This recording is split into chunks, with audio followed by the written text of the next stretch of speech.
And Ellen said, "I don't know, Rosie. We're not friends."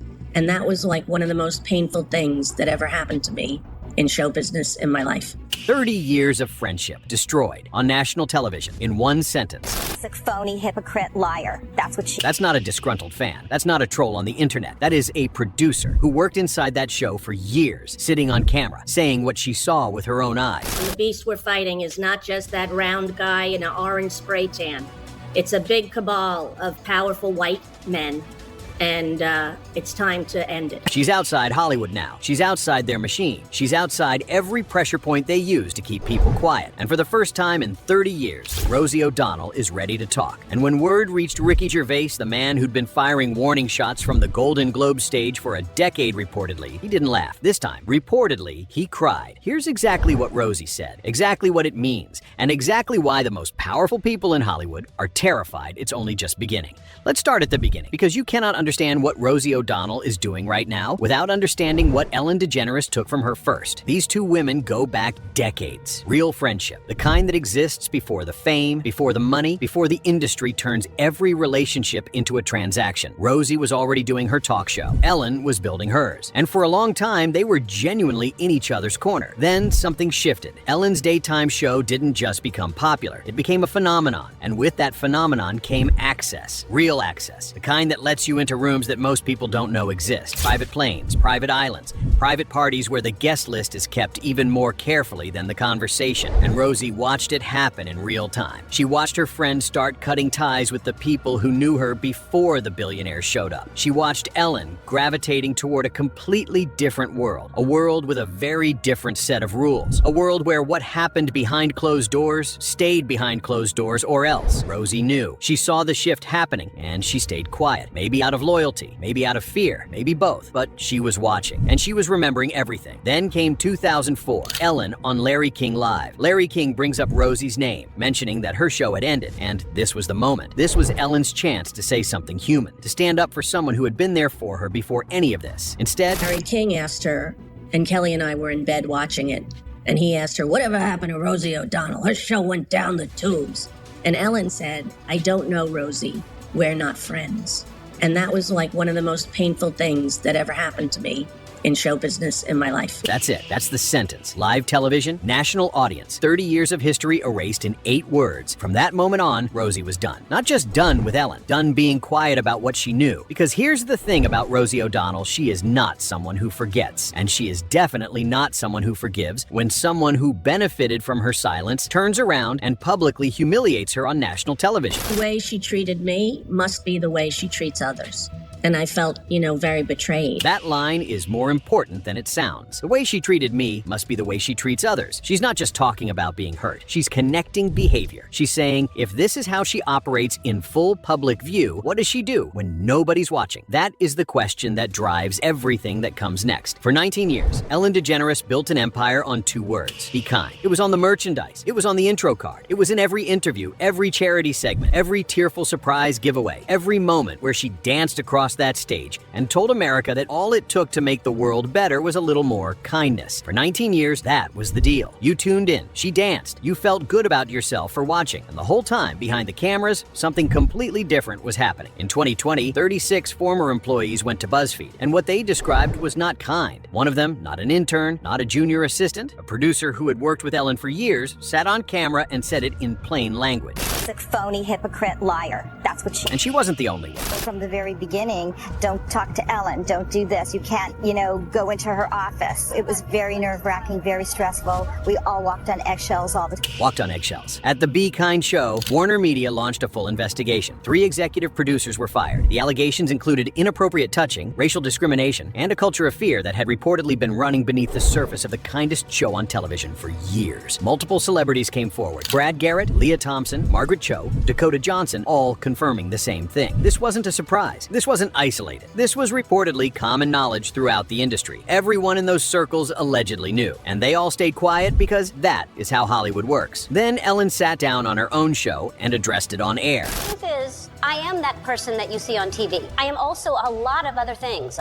Sometimes I get sad, I get mad, I get anxious, I get frustrated, I get impatient, and I am working on all of that. An entire on-air apology that never identified what she was actually apologizing for. No specifics, no acknowledgement of anything concrete, just vibes and a work-in-progress declaration. Former employees weren't having it. 17 years. 17 years of the cameras rolling, the music playing, and Ellen telling America to be kind, while her own employees were reportedly too frightened to make eye contact with her. Cat Williams had already said publicly what people were saying privately, because as ugly as the workplace story was, it turned out to be only the surface layer. Way beneath it, something much darker was already in motion. The show ended in May of 2022. 19 years gone. And then, within 4 months, two people closely connected to Ellen were dead. First, Anne Hichet. Anne and Ellen had been in a very public relationship from 1997 to 2000. At the time, one of the most talked about celebrity pairings in the country. Anne said afterward in interviews that going public with that relationship permanently altered her career trajectory, that doors started closing, that her entire path in Hollywood shifted because of it. But what surfaced in 2022 was something that a lot of people weren't paying close attention to. Reports began circulating that at the time of her death, Anne had been actively developing an exposé, a documentary project that would have directly addressed her time with Ellen and the world she had been part of. That project never got finished. On August 5th, 2022, Anne's car was caught on camera speeding through a residential neighborhood in Los Angeles at extreme speed. It slammed into a house. Everything caught fire. She was pulled from the wreckage with severe burns. And then a clip surfaced that the internet has never forgotten. Oh my gosh, he's completely alive. He was trying to get away. Sitting upright, unzipping herself from a body bag, looking very much alive, and then gone. On August 11th, she was declared brain dead. On August 14th, taken off life support, officially ruled accidental. 6 days of her family watching monitors and waiting for answers that never fully came. And whatever Anne had been working on stayed buried. The news cycle moved on. The public moved on. That is how these things work. But the people who were paying attention, they didn't move on. 4 months later, December 13th, 2022, Steven Twitch Boss, Ellen's DJ, her executive producer, the man you saw in every clip, dancing and smiling and carrying the entire energy of that show on his back. He was the living, breathing, physical embodiment of the Be-Kind brand. Found dead in a motel room, officially ruled suicide. No public note. His widow, Allison Hulker, told People magazine that nobody saw it coming, that Twitch had shown no signs of being low. His grandfather had spoken to him that Saturday, said he was the same happy, easygoing person, said there was no indication that anything was out of the ordinary. The last text his grandson ever sent him said, "I love you, Dad." Then in January 2025, 1 month before the Epstein files were scheduled to drop, Allison Hulker came forward with something new. It was a moment I was with one of my really dear friends, and we were cleaning out the closet and picking out an outfit for him for the funeral. And it was a really triggering moment for me because there was a lot of things I discovered in our closet that I did not know existed. A large stash of drugs hidden in shoeboxes in their home. She said it was alarming. She said he had been self-medicating. She said she had no idea. But here's the layer that connects to something darker. When the workplace scandal broke in 2020, Ellen reportedly put pressure on Twitch to go in front of cameras and tell the world everything was fine, that Ellen was a good person, that the allegations were overblown. He was hiding so much, and there must have been a lot of shame in that. And he was wrestling with a lot inside himself, and he was trying to self-medicate and cope with all those feelings because he didn't want to put it on anyone. Two people connected to Ellen, gone within 4 months of her show ending. Both officially closed. Both families still sitting with questions that have never been fully answered. And then, a few months later, the files dropped, and every single one of those questions came roaring back louder than before. Before we get to the Epstein files specifically, let's talk about the three men. Because this section isn't rumor. It isn't online speculation. This is documented, court-verified, publicly recorded fact. Ellen DeGeneres was publicly close with three men who were each separately convicted of serious crimes. Three men, three separate convictions, all involving exploitation and abuse of power, all while Ellen's show was running, all while the Be-Kind brand was at its absolute peak. Number one, Sean Diddy Combs. Diddy appeared on Ellen's show multiple times. Their friendship was public and documented. And in 2016, on her show, on camera with the audience clapping in September 2024, Diddy was arrested on federal charges. In July 2025, found guilty on 2 counts of sex trafficking and transportation for prostitution. In October 2025, sentenced to over 4 years in prison. Victims said it wasn't enough. Number 2, Harvey Weinstein. Ellen and Weinstein were photographed together at industry events. He appeared on her show. She publicly supported his projects for years. Harvey Weinstein is currently serving a prison sentence for rape. and sexual assault. Number 3, Jeffrey Epstein's network. In February 2026, the Department of Justice unsealed over 3.5 million pages of documents connected to Jeffrey Epstein and Ghislaine Maxwell. Ellen's name was inside. Ellen DeGeneres is named in the Epstein documents, and that part is real. Her name appears in the broader index of over 300 high-profile individuals that show up across the investigative materials. Flight logs, communications, third-party interviews, peripheral records. Her representatives say she's simply one name among approximately 300, and that context matters technically. But here's what the media minimization machine does not want you to sit with. Access to those circles was not random. Private islands are not open to the public. You do not get invited to those gatherings unless you are known, unless you are trusted, unless you are part of something. And as of right now, we are only looking at somewhere between 20 and 30% of the total Epstein files. The other 70 to 80% are still sealed. The people whose names are in the parts we haven't seen yet, they already know what's in there. Watch their behavior. That'll tell you everything. Joe Rogan, who has talked about this extensively, made a point that landed with a lot of people. The nice act always felt forced to him, like a performance rather than an actual personality. Ellen is like an old, but it's a rough one now. It's a rough one now because she was running Abu Ghraib in the back of her shop. And then there's the Sandra Bullock moment that, looking back at it now, takes on a completely different meaning. It is an extraction from a piece of skin that came from a young person far, far away, and they somehow figured out how to extract. It's foreskin from a Korean baby. And so we call it, I call it facial, and I think when you see how good it is to your face, you too will run to your local facialist and say, give me the...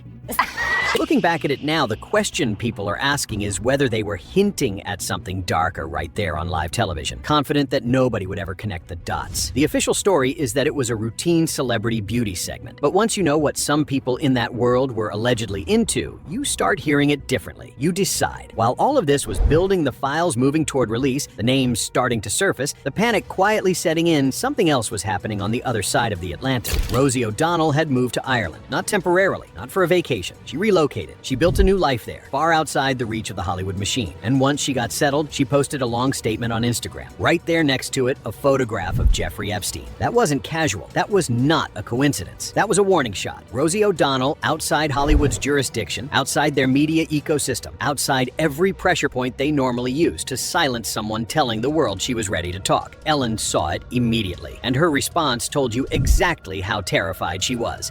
Because after 20 years of publicly rejecting Rosie's friendship after that Larry King moment, after the blacklisting, after all of it, Ellen publicly shared Rosie's post with a caption. Good for you, Rosie. That's panic dressed up as support. That is someone who knows exactly what the other person is holding and is desperately trying to get ahead of it. But it was too late. The files had already started dropping. Ellen's name was already in them. The dots were already being connected. Just right away, there was a different culture about celebrity. Broke my heart to be in a business that creates and sells those lies for profit.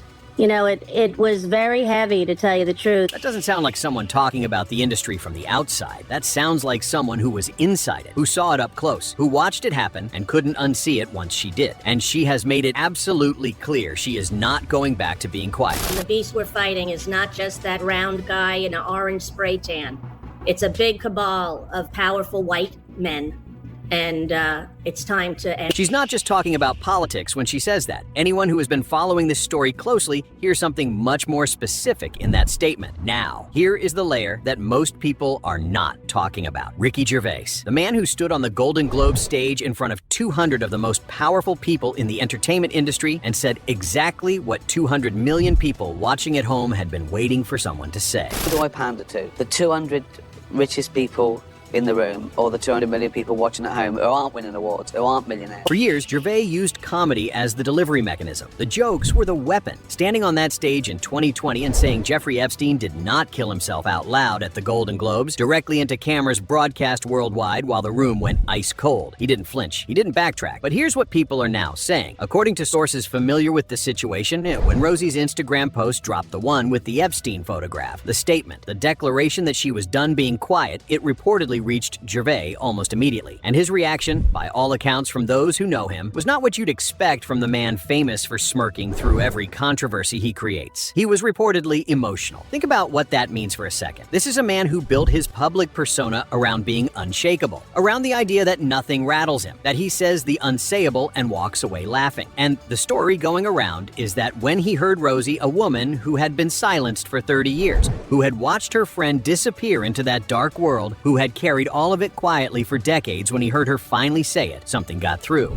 Because Gervais had been trying to say it too, just from a different angle, just with a smile on his face and a punchline attached, because that was the only way to get it past the room. All that stuff I said in the show was true. I said, I'm going to write my own jokes. Right? And I thought, who do I pander to? The 200 richest people in the room, or the 200 million people watching at home? He chose the 200 million every time, and so did Rosie, just not on a stage with an audience and a microphone and a security team nearby. Rosie chose it from a small house in Ireland with a photograph of a dead criminal posted next to her statement for the entire world to see. And reportedly, when Gervais understood the weight of that this woman had been sitting on the inside of this story for 30 years and had finally stepped out into the open, it hit him in a way that the jokes never could. The people on the inside saying it out loud. That's the piece that changes everything. While Rosie was positioning herself outside the machine, Ellen was doing the opposite. She was running fast and not quietly. It started with the art. So I'm going to start selling some things that I consider art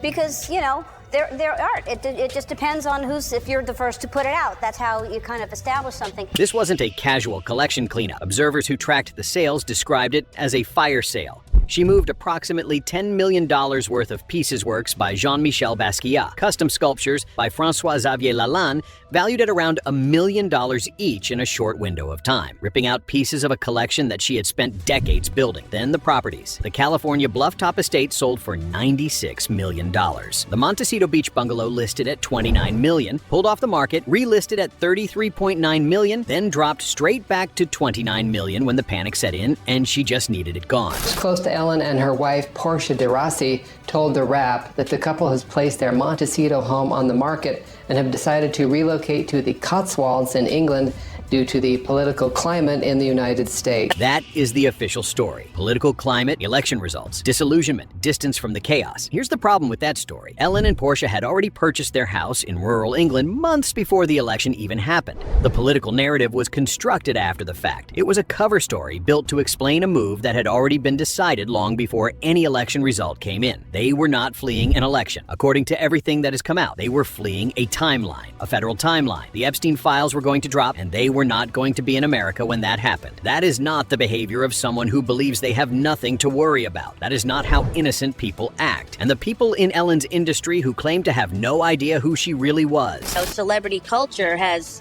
I think, collapsed at this point, and I think that's a death that needed to happen, you know, because the amount of excess, the amount of debauchery is stunning. Well, here is where every single thread in this story comes together. Because what you have been watching is not a series of coincidences. What you have been watching is a pattern. And once you see it, you cannot unsee it. Jim Caviezel, the actor Mel Gibson, chose to play Jesus Christ in a film that grossed over $600 million worldwide, walked away from everything to make Sound of Freedom, a film about rescuing trafficked children from networks in Latin America. You would think every studio in Hollywood would be lining up to back that project. You would think it would be the easiest sell in industry history. That is not what happened. Stop and sit with that. The claim is that the most powerful media operators in the English-speaking world allegedly put out directives that anyone who supported a film about saving children from trafficking would be destroyed professionally within 3 years. The film came out without a single major studio behind it and made $250 million at the box office. The audience showed up. Hollywood didn't. Why? Who benefits from people not asking these questions? Who benefits from anyone who tries to shine a light on child trafficking networks being mocked, blacklisted, and professionally buried? Ricky Gervais was asking that question from the stage with a smile. Caviezel was asking it by burning his career. And now Rosie O'Donnell is asking it from Ireland with a photograph of Jeffrey Epstein posted for the entire world to see. 3 people, 3 completely different approaches, all pointing at the same thing. And somewhere in a stone house in the English countryside, 2 hours outside of London, the woman who spent 19 years telling America to be kind is sitting in what might as well be voluntary exile, waiting to find out what's in the 70 to 80% of those files that are still sealed.